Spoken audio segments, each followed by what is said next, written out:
Hello friends and welcome back. In this video we'll be talking about a little bit of dynamics of rotations and in particular Newton's laws as phrased for rotational motion instead of linear translational motion.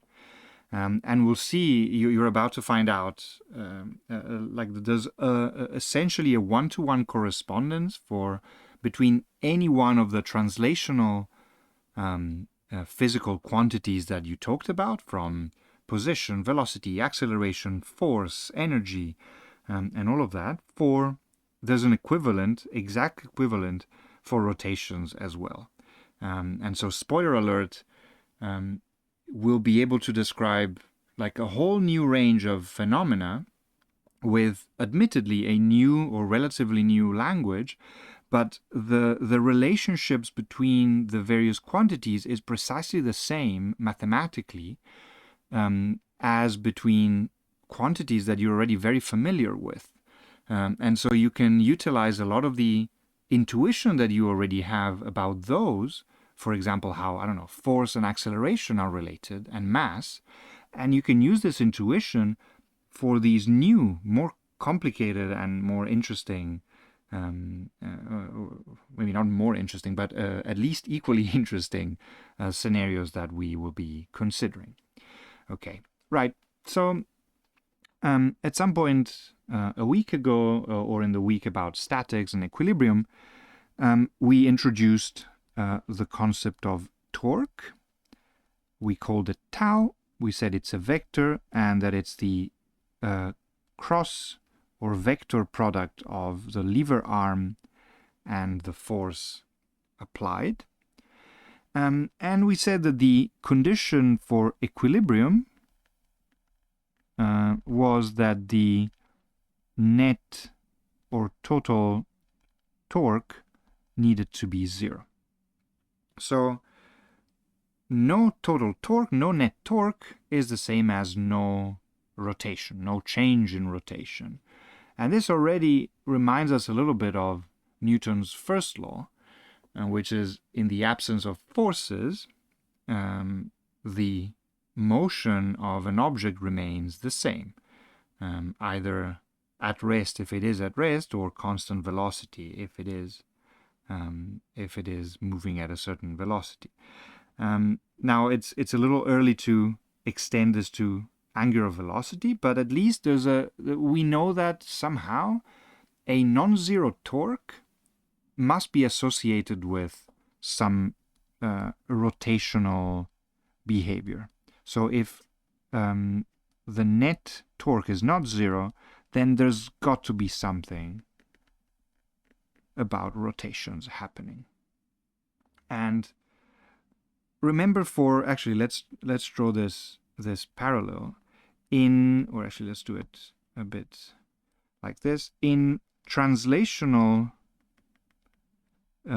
physics, what I had, the relationship between force, which is kind of the most direct relative of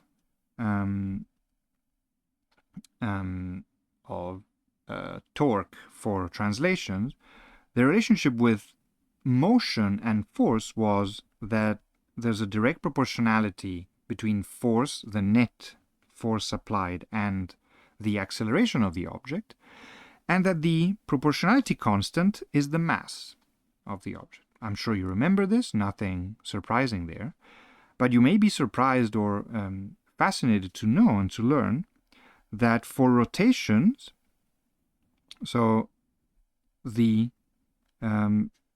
let's just write it with no vector for now, just for simplicity. The torque applied, the net torque applied, is proportional to the angular acceleration, not the linear, but the angular acceleration. And then the proportionality constant here is not the mass, but is the moment of inertia. How cool is this?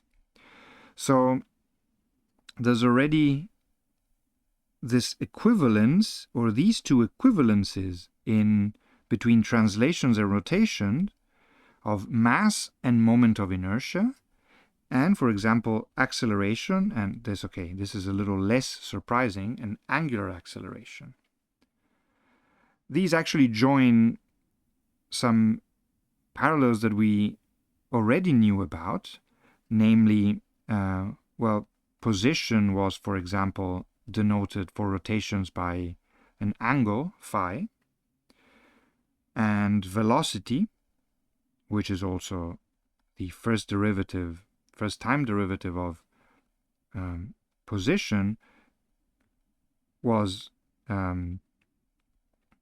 has its equivalent in the first time derivative of the angle, and we call this angular velocity, right? So mass has its rotational equivalent into the moment of inertia, position x into the angular position phi, velocity has its equivalent in the angular velocity, and acceleration into the angular acceleration. Nothing too surprising, but this is an interesting point to make. So in force and torque. This is the other equivalence or correspondence, analogy, let's say, between the two. So everything you know about F, M, and A, how they relate to one another, automatically you know about torque, moment of inertia, and angular acceleration. Okay, let's get to a new page and let's do a couple examples to illustrate what I mean. Let's rewrite this equation: F equals ma and tau equals I alpha. So we know, for example, that if you have same mass,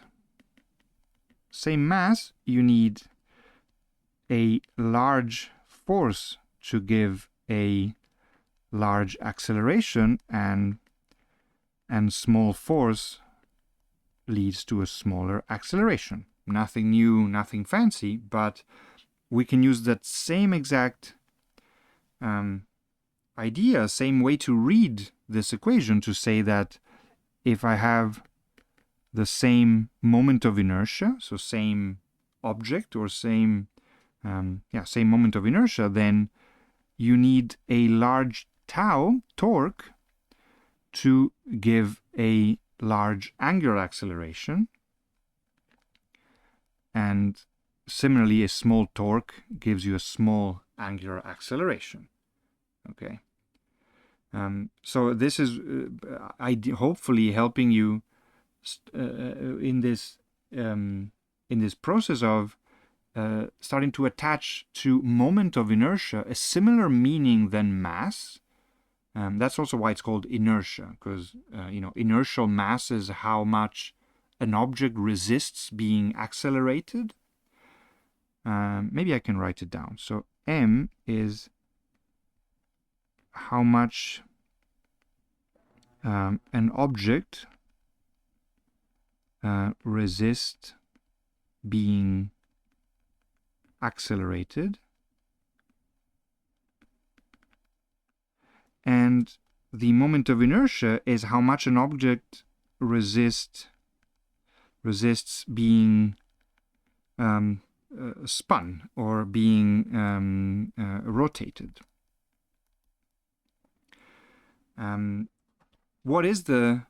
How do you apply a rotation? How do you apply, an acceleration?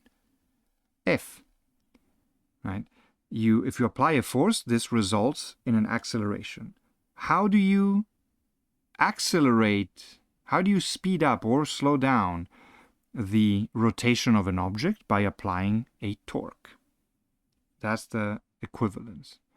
The equivalence between the accelerations is a little simpler to accept, but the equivalence of the second derivative of So the change in velocity, which is acceleration, which is dv over dt, or the second derivative of x, position with respect to time, has its equivalent in alpha, which is the change in rate of change of omega, angular velocity, or the second derivative of the angle with respect to time. All right, very nice. Furthermore, we can also talk about other quantities like, well, let's rewrite this just for fun. Force, torque, and the equivalences were between F and tau, between mass and moment of inertia, acceleration v and x to alpha, omega, and phi. What about work? Remember in translational physics, we said, well, that the work is something like F in dx, without going into too much complications with vector and whatnot. Maybe delta x. Then if I simply take this map that I have here on the left-hand side, and I replace force with torque, and delta x with delta phi, check this out. I find this expression, and this is precisely the expression for work by a constant torque, and more generally is the integral of tau in d phi. But you see, this very, very easy, simple map that we're building on the left-hand side of this page instantly gives us a good expression for what work is like or is equal to for rotations. That's so cool. Similarly, energy, right? So you can write something like a work energy theorem for energy theorem, which again is this. Actually, this doesn't even change shape. It's again that the net work done on an object was the change in kinetic energy, and this is good for translation and for rotations. And so the net rotational work done on an object is equal to the change in rotational kinetic energy, which, if you remember the definition, is 1/2 I omega squared. So this would be omega final squared minus omega initial squared, assuming that the moment of inertia remains a constant. Otherwise, well, in the same way as the mass was a constant typically when I talk about this stuff, but in principle that it may even change. Okay, so that's so more generally this should be the change of 1/2 I omega and this final squared minus I omega initial squared. Very nice. What else? Well, power, for example, just to give you a sense. Remember, power was something like the energy transfer per unit time, or the work done per unit time, and we also wrote it as F times V, because I don't know if you remember, but so this is basically delta work, and work is dx, F times x over dt, and so this gave you F times V as your as your power. And again, using the same map that I have here on the top left, I replace force with torque and velocity with angular velocity. This was power. And it turns out that for rotational motion, the power utilized, so the amount of work required per unit time or the energy transfer, etc., is equal to tau times omega, torque times angular velocity. Again, just using this map over here and plugging it in. Really, really cool. Let's see if I covered everything. I think I have for now. Maybe one thing that I forgot to emphasize strongly enough is that, let me do it right here, is that this equation that I wrote before, that tau is equal to I times alpha, this is also known as Newton's second law. Ooh, what did I write? Law for rotations. Okay. Tau equals I alpha. Torque equals moment of inertia times angular acceleration. Very nice. All right, I think this was it for this video. Thank you so much for watching. I'll see you soon.